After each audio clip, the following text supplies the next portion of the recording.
세계에 그렇을지어다. 전 세계에 그림할지어다. 아버지와 대한민국 들어서 주의 주님을 찬양합니다.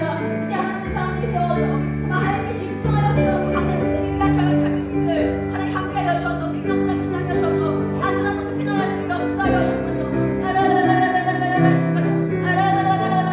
또한 달빛까지 함께 하셔서 하나님 만날 수 있게 하셔서 주님 찬양합니다. 주는 나의 사랑이시며 나의 의지시라. 주는 나의 생명의 날류하리로 나의 구세주. 교회를 얘기하실 때는 2023년 교회 표어가 회복의 은혜가 넘치는 교회입니다. 하나님 각 영역마다 하나님 또 영혼 육에 회복의 은혜가 넘치게 하여 주셔서 회복의 은혜가 정말 우리를 감싸 하나님 정말 주님 완전한 또 주님 처음 만나셨던 그 원형의 모습으로 회복될 수 있도록 믿음으로 기도해주시기 바랍니다. 또 하나님의 꿈을 이루고 주의 마음을 기쁘고 시험케 드리며 세상과 열방을 섬기는 동방교회가 되게 해달라고 박훈구 목사님과 직분자들을 위해서 기도해주시기 바랍니다. 2월은 기도의 달, 오늘부터 2월이 시작되는데 하나님 믿음으로 구하여 이루신 하나님 만날 수 있는 달이 될 수 있도록 교회학교가 또 돌아오는 2월 5일과 12일이 겨울성경학교입니다. 위에서 기도해주시기 바랍니다. 또 교회학교를 통하여 하나님 우리 다음 세대 가운데 하나님의 꿈이 발견되어지는 그러한 시간 될 수 있도록 기도해주시기 바랍니다. 하는 분들을 위해서 예수의 피를 뿌리며 기도해주시기 바랍니다. 교회 건축을 기도하실 때는 서울시 신속통합 계획을 통해 지체되지 않고 또 보상의 가정 가운데 주의 권세와 능력이 임하여 부채가 없도록 성령의 새 바람과 새 붐이 일어나는 교회 건축이 될 수 있도록 또 동강교회를 통해 다른 교회들이 세워지고 더 많은 선교들이 이 일들이 감당되어지는 그런 교회 건축될 수 있도록 기도해 주시기 바랍니다. 가정을 기도하실 때는 하나님 가족 구성원 영구원 속히 이루어 주셨어서 또 영광과 육의 강건함을 입혀 주셨어서 하나님을 감동시키는 믿음의 영혼 가정 되게 하시고 가정마다 하나님 가장 먼저 예배의 재단이 쌓일 수 있도록 믿음의 유산들이 계속 아이들 가운데 전가될 수 있도록 또 직장과 사업장과 학업과 모든 저주에 하나님의 지혜와 야베스의 복이 임하는 그러한 시간 될 수 있도록 가족 구성원 가운데 그러한 복이 임할 수 있도록 주 삼창하시며 축복하며 기도하도록 하겠습니다. 주여!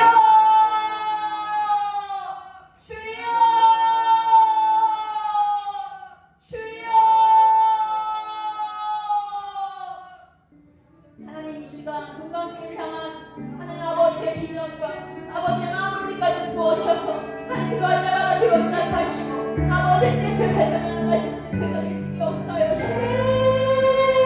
주께로 지금 가오니 십자가의 보혈로 날 마지막으로 기도하겠습니다. 주님, 하나님 우리 각자의 기도 제목 올려드립니다. 주님 말씀하시고 응답하여 주시고 들을 길을 우리 가운데 허락하시고 이 예배 가운데 십자가의 보혈을 말미암아 하나님 우리의 모든 마음이 시키고 하나님 우리의 생각이 시키고 우리 육체가 시킬 수 있는 시간 되게 하여 주셔서 말씀 전하신 목사님 가운데 성령의 권능을 더하시고 영혼님의 강건함을 입혀달라고 주여 삼창하시며 기도하도록 하겠습니다. 회당에서 나와 곧 야고보와 요한과 함께 시몬과 안드레 집에 들어가시니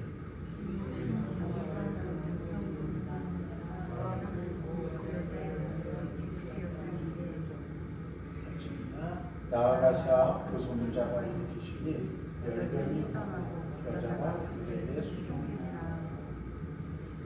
아담이 죄를 범하고 하나님의 낯을 피할 때 하나님은 그를 찾으며 이렇게 묻으셨습니다. 아담아, 내가 어디 있느냐? 이것은 하나님이 바로 이 아담을 심판하신 사건입니다. 훗날 하나님은 독생자 예수 그리스도를 이 땅에 보내어 친히 인간을 신방하게 하십니다. 그리고 그것도 성에 차지 않으셨는지 성령님을 아예 인간의 마음속에 집어넣어 주셨습니다. 그러자 예수님은 가슴앓이 하고 있는 이 여인을 강구하지 않고 그녀의 집을 실망해 하십니다. 예수님은 가슴에 불덩어리를 끌어안고 걱정과 불안 속에 살아가는 이 베드로의 장모를 찾아오셔서 그녀의 손을 잡아주십니다. 그리고 그녀를 일으켜주십니다. 마태복음 8장 14절 15절 이렇게 나옵니다. 예수께서 베드로 집에 들어가사 그의 장모가 열병으로 앓아 누운 것을 보시고 그의 손을 만지시니 열병이 떠나가고 여인이 일어나서 예수께 수종 들더라. 이 스킨십은 굉장히 중요한 소통 방법입니다. 예수님은 그것을 가장 잘 사용하신 분이십니다. 예수님이 그의 손을 잡아주실 때 하나님의 권능과 권세가 임합니다. 손이 맞잡을 때 서로의 따뜻한 진심이 상대의 마음속에 고스란히 전달됩니다. 그리고 지금까지 먹고 사는 문제만 집착하던 그녀의 가슴 속에 인생을 뒤바꾸는 불덩어리 하나가 던져졌습니다. 화병으로 누워있던 여인이 예수님과 그분의 제자들을 섬기는 자로 변합니다. 이런 걸 두고 인생이 뒤집어진다고 하나 봅니다. 바로 섬기러 오신 예수님을 증거하신 것입니다. 그것이 마가복음의 주제입니다. 이런 마가복음의 기록 목적이 잘 담겨있는 핵심 구절이 바로 마가복음 10장 45절입니다. 거기 보면 이렇게 말씀합니다. 인자가 온 것은 섬김을 받으라 함이 아니라 오히려 섬기려 하고 자기 목숨을 많은 사람의 대성물로 주려 하느니라. 이 수종 들다라는 동사에서 집사라는 단어가 파생되는데 누군가를 이렇게 섬기는 것입니다. 이 3대에 걸쳐 6명의 가족이 양화진 외국인 선교사 묘원에 안정되어 있는 윌리엄 제임스 홀 선교사 가족의 이야기입니다. 1860년 캐나다에서 태어난 이 제임스 홀은 빈민을 위해 헌신하겠다는 소명을 갖고 뉴욕 헬러브우드에 진학합니다. 그리고 학교를 졸업한 뒤 한 병원에서 인턴으로 일하다 로제타라는 운명의 여인을 만납니다. 로제타 역시 선교의 소명을 가지고 펜실베니아 의대를 졸업한 뒤 인턴으로 일하고 있던 중이었습니다. 두 사람은 교제를 시작하고 얼마 지나지 않아 약혼을 합니다. 그런데 이 제임스 홀은 중국 선교사로 가기를 원했고 로제타는 오로지 한국에 여의사가 없다는 사실 하나 때문에 의학 공부를 시작했기에 한국으로 가기를 원했습니다.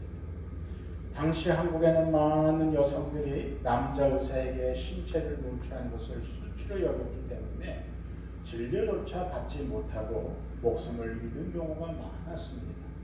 수업 시간에 이 사실을 우연히 들은 로제타는 자신이 조선 땅에 가서 그 여성들을 치료하겠다고 결심을 하고 의학 공부를 시작했습니다. 두 사람은 사랑했지만 바라보는 곳이 달랐습니다. 그래서 결국 제임스 홀은 그가 원하던 대로 중국으로, 로제타는 한국으로 떠나게 됩니다.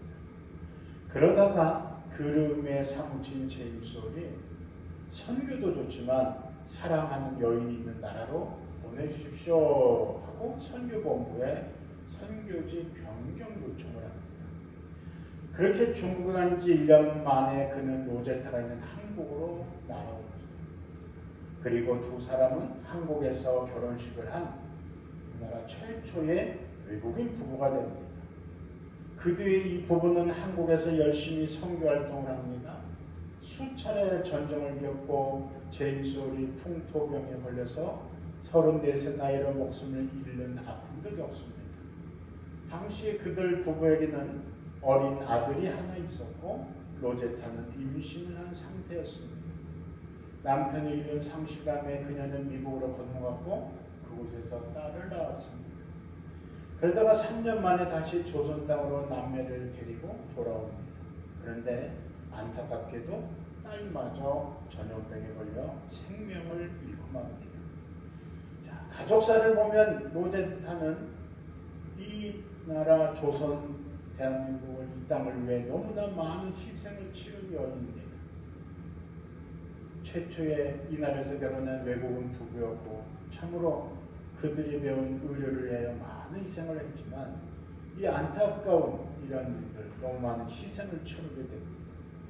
이 세월이 흐른 뒤 로제타는 평양에 남편 홀을 기념한다는 뜻을 지닌 비홀 병원을 설립합니다. 근데 이 로제타 여사가 아주 중요한 일을 또 하게 됩니다. 바로 이 점자 타자기를 만듭니다. 그래서 유명한 이 매형아들이 쓰는 그 장에 쓰는 유명한 그 점자 타자기 중에 로제타 점자 타자기라고 유명합니다. 우리나라에서 최초로 점자 교육을 시작한 분으로 점자 타자기를 비롯해 점자책을 만들고 맹학계와 청각 장애인들을 위한 학교를 세웠습니다. 그리고 동대문의 부인병원, 오늘날의 2대 부속병원, 이화여자기 부속병원을 세웠고 인천 간호전문보건대학, 경성여자의학전문학교 등 수많은 병원과 의학교육기관을 세운 뒤 1951년 86세를 일기로 숨을 거두었습니다. 이 땅에서 태어난 이 제임솔 부부의 아들 셔무드홀은 훗날 광성고등학교에 초청을 받아서 연설을 하며 이런 유언을 남겼습니다. 내가 죽거든 내 아버지가 돌아가시고 내 어린 여동생이 숨진 이 조선 땅에 묻어주십시오. 그의 유언대로 그는 가족들과 함께 이 땅에 묻혔습니다. 여기 한 권의 책이 있다. 그리고 여기 한 인간이 있다.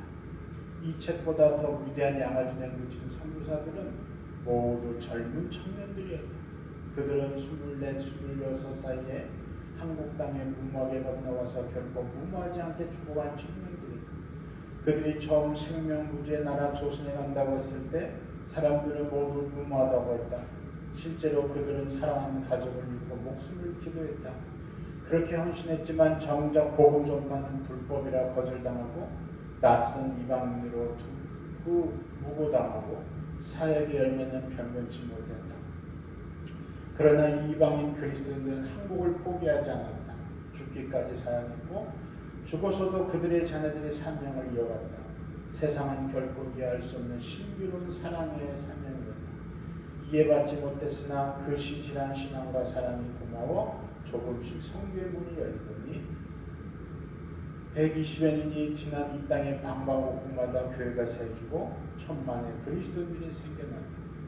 무모한 열정으로 시작된 조선 선교는 전무후무한 선교 역사가 되었다.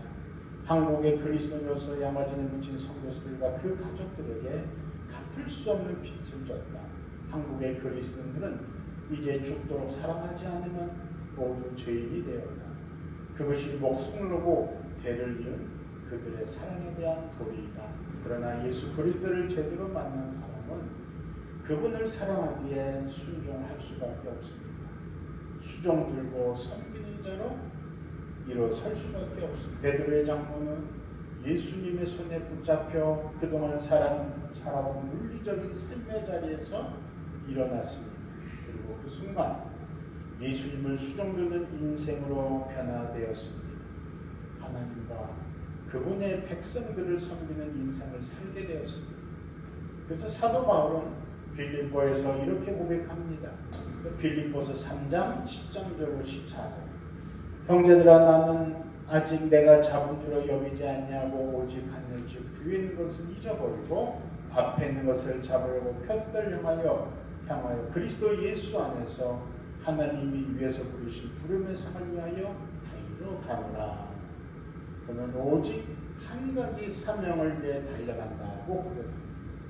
그것은 하나님의 복음을 전하고 그 복음을 위하여 사람들을 섬기는 일이었습니다.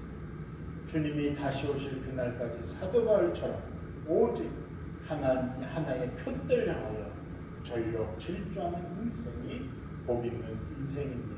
우리 예수님이 오늘도 여전히 우리에게 찾아오셔서 신방하신 그 놀라운 은혜를 우리가 다시 한번 붙잡고 우리도 주신 그 복음의 삶을 갖고 다시 한번 힘차게 하나님께 급편등하여 전력 질주하는 그런 복 있는 인생의 삶의 길이 여러분 삶 가운데도 이어지게 되길 주의 이름으로 축원합니다. 그 믿음의 길을 전력 질주하여 잘 달려갈 수 있는 성된 인생이 되게 하여 주시옵소서.